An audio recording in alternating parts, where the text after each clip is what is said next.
Hello, welcome back to my channel. My name is Kristen, and a couple of days ago, I attempted my very first 24-hour readathon. Let's see how I did.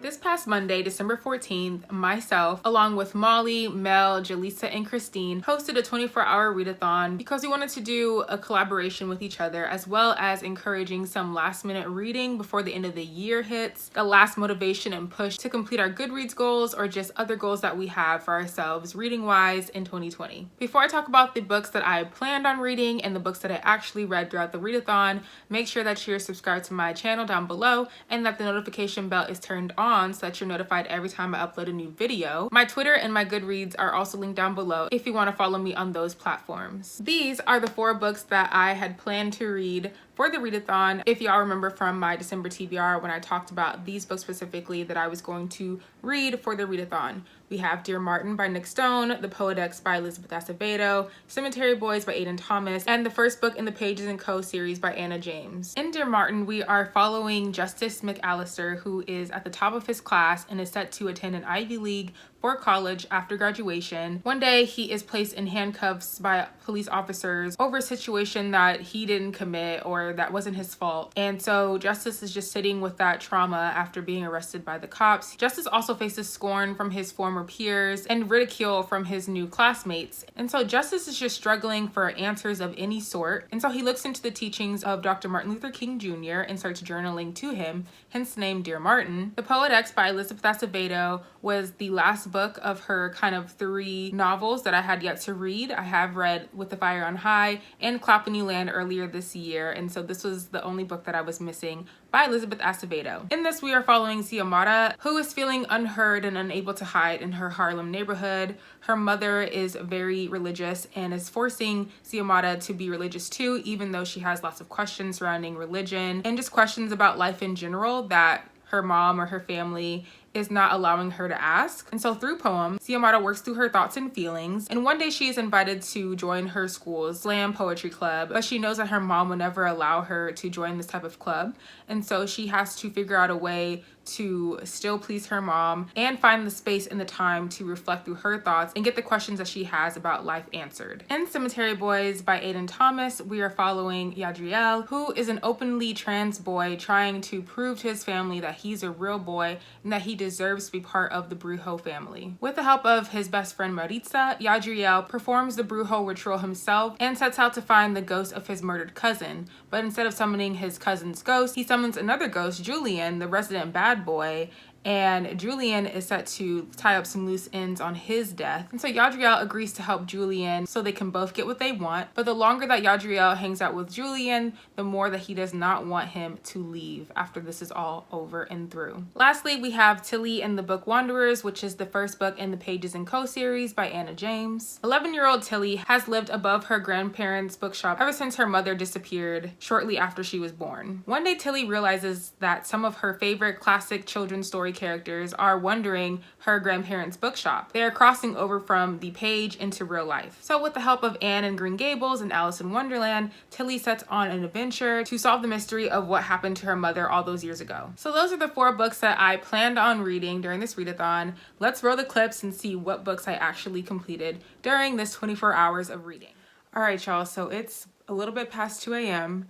So yes, I'm clocking in late. I am starting this readathon late, but I'm here and I'm ready to read. I mean, I guess I'm on brand with the chaos, the chaotic Christmas. I'm starting this readathon 2 hours late. That's pretty chaotic to me. Welcome to my channel. Welcome to the chaos that is my life and that is this channel. And that is probably going to be a common theme throughout this readathon and throughout this day. I've got some coffee to get me kickstarted since it's already really late or early in the morning. And let's see how long I can stay awake before I take my nap. I'm gonna be starting the readathon with Dear Martin as it's super short, so I know I can definitely finish this book in a day, tonight, hopefully before I go to sleep. But yeah, this is gonna be my first read for the readathon. I'm super excited, and let's just get right into it.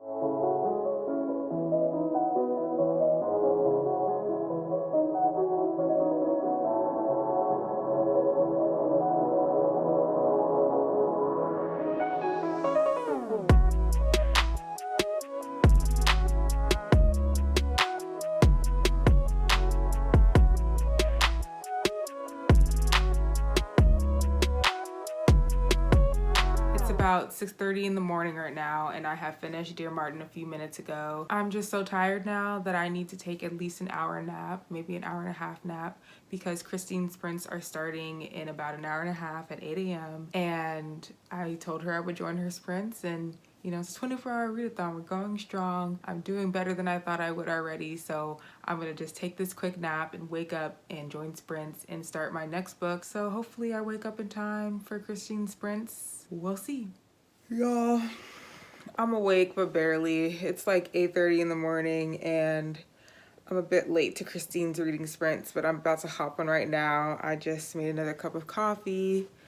And we're just gonna go for it and start book number 2, which is gonna be The Poet X by Elizabeth Acevedo. This one should be quick and easy read to get through as well, since it's written in verse, and I am gonna pair it with the audiobook. Since it is narrated by the one and only Elizabeth Acevedo, I wanna give that a try. So this is gonna be read next, and I'm really excited to read this one. I've heard amazing things about it. So I'll check in with you guys later after Christine sprints. Then I have to sprint on my own channel, so I'll see you guys in a few.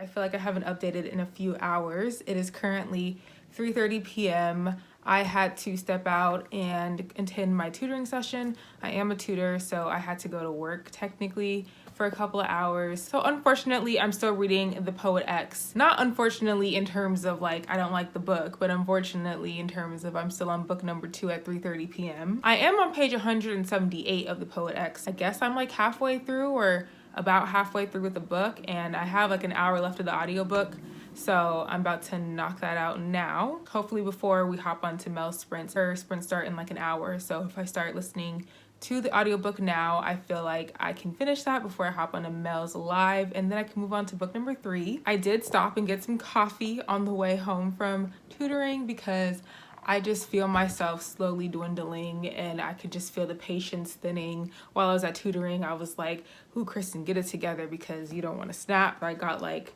that strong coffee that'll hopefully hold me into the end of the night, but we'll see, y'all. I'm having a great time. I'm doing really well, I think, and yeah, let's just go ahead and finish up Poet X real quick, and then I'll hop back in for another update. I finished my second book. I finished Poet X at about 7:30 p.m. and it's almost 8 p.m. now. I took a slight break because I've been moving and just doing stuff all day. But I am about to pick up my third book, which is going to be Cemetery Boys by Aiden Thomas. I'm super excited for this one. It's still semi-short, about 350 pages, so it's about 8 p.m. right now, and so that's what, 4 hours till midnight? I think I can finish this book in time, but we'll see.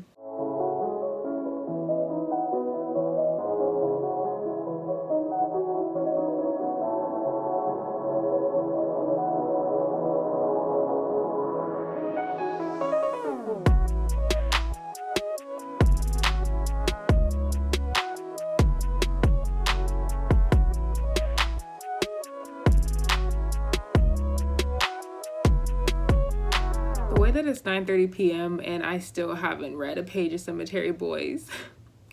Like, if you were on Mel's live stream, you know exactly why. We were all sleep deprived towards the end of the live show, and we just started doing random things, and I was like, yeah, I can't read this book right now. 2.5 hours left of this readathon, and I don't know if I'm gonna finish Cemetery Boys, but I still do want to start the book during this readathon and get a bit into it. I made a little snack because I'm literally dying, so I made an English muffin and some sausage because that's what I could find in my fridge, and we're just gonna roll with that and see how far I can get in this book before the night ends. Hello.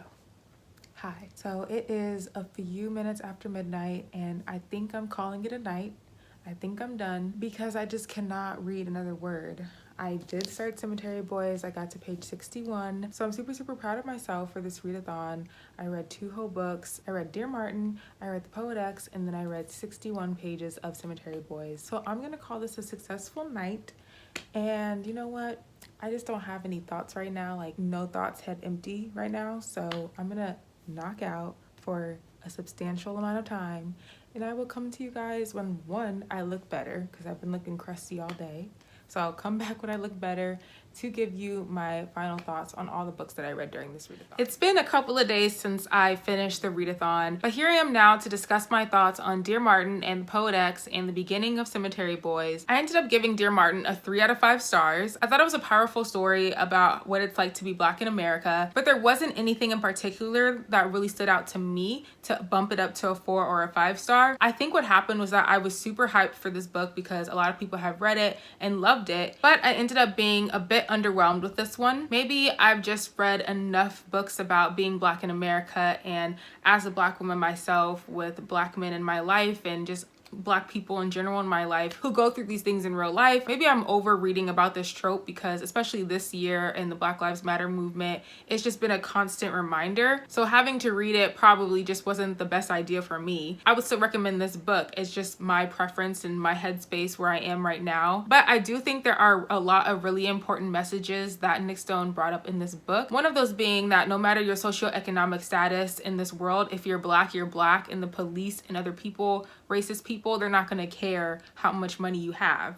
Because Martin, he doesn't come from much, and he ended up being arrested for something that he didn't do. And then his best friend Manny comes from money, and he ended up facing a fate in this book as well. So I do think that was an important message to bring up because not everybody thinks about that. Even Black people themselves, Black people who come from money or come from a good background, they may think that they're exempt from all this violence that's happening to Black bodies, and that's not necessarily true, because on the street, if you wear a hoodie or if you're just being too loud, your music is too loud, or whatever the situation is, somebody may read into that situation very wrong and it'll end in tragedy. So I really did appreciate that message and the different backgrounds that the characters came from. Again, I would recommend this to anybody who is looking for literature that deals with topics like these. I would definitely add this to your list. But just for me, I guess I just wasn't in the right mindset to read a book like this. It does deal with heavy topics, trigger warnings of police brutality, drug abuse, stereotypes, racist comments, all those things are in this book. So be warned if you do want to read this. And it is a really short read, so you can read it pretty quickly. But yeah, that was book number 1 completed for the readathon. The second full book that I completed during this readathon was The Poet X by Elizabeth Acevedo, and I gave this one a 4 out of 5 stars. Elizabeth Acevedo did not fail me. I absolutely loved this book. All the poems in this were very well written, and although a lot of these poems weren't necessarily relatable to my life, I could still find them relatable and empathize and sympathize with Xiomara and her situation and what she's going through, especially with the questioning of religion. I just feel like a lot of people have questions regarding religion, whether they're religious or not. I did tab up some of my favorite poems from this book that if I ever want to reread just parts of this book, I can just flip it open and read that particular poem. I really love the progression of this novel from Xiomara doing the things that her mom wanted her to, like going to church and keeping quiet and not asking her questions, just leaving it for her poems to write down her thoughts and reflect on the things that she is questioning in life, to the end where her mom finally listens to her and they're able to begin to work on that mother-daughter relationship. Xiomara's character is very spunky. I love the way that she stands up for herself. Even though she grew up very sheltered, she still can speak up for herself and doesn't allow anybody to take advantage of her. I did listen to this on audiobook, and again, I recommend the audiobook as it is narrated by Elizabeth Acevedo. I just really love her voice, and it keeps me engaged and entertained throughout the whole entire book. And I never thought I would read a book solely written in verse until I read Clap When You Land and The Poet X by Elizabeth Acevedo. And now I don't mind this genre or this type of writing. Lastly, to end off the readathon, I read 61 pages of Cemetery Boys, which means that I didn't get to Pages and Co, but that's okay. I'll read it eventually. So far, I'm really having a great time with Cemetery Boys. I still haven't finished the book, even though it's a few days later, because I've just been exhausted and haven't been in the mood to really read. But it's going to be read, and I just know I'm going to enjoy it, and it'll probably be a 4 or a 5 stars for me. The atmosphere and the characters and just the world building of this book is just very unique and something that I haven't seen in a book before. So I'm really enjoying this one. I'm rooting for Yadriel, and I hope that it all comes together in the end and that he is seen as a boy and as a brujo. Like, I really want that to happen for him. So those are the books that I read for this 24-hour readathon. In total, I read 626 pages, which is really good for me. That's like me reading an entire tome of a fantasy in one day. So Even if I only read one book and it still totaled out to be 626 pages, I think that's a successful reading day for me. I only slept a total of 2 hours during the day, which really shocked me because before this readathon started, I thought I was gonna sleep for at least like 6 hours, get a regular night's sleep in, but I ended up not needing it. Like I was up, it was 3 a.m. and I was still ready to go, ready to do some reading and stuff. So maybe I am cut out for this 24-hour readathon thing, and I'll definitely be doing some 24-hour readathons in the future because I really did enjoy my time. But that's all I have for you guys today. If you like this video, please give it a big like, comment down below, subscribe to my channel if you're not already. Also, if you took part in our 24-hour readathon, I want to say thank you so much. We all had a great time doing reading sprints with you guys and just talking to you throughout the day, hearing about what you're reading and your thoughts on the books that you read. If you did participate in the readathon, comment down below what you read so that we can congratulate each other for a job well done. And if you made it to the end of this video, please comment a clock emoji down below with your comment so that I know that you watched this whole thing through the end. And I'll see you guys in my next video. Bye!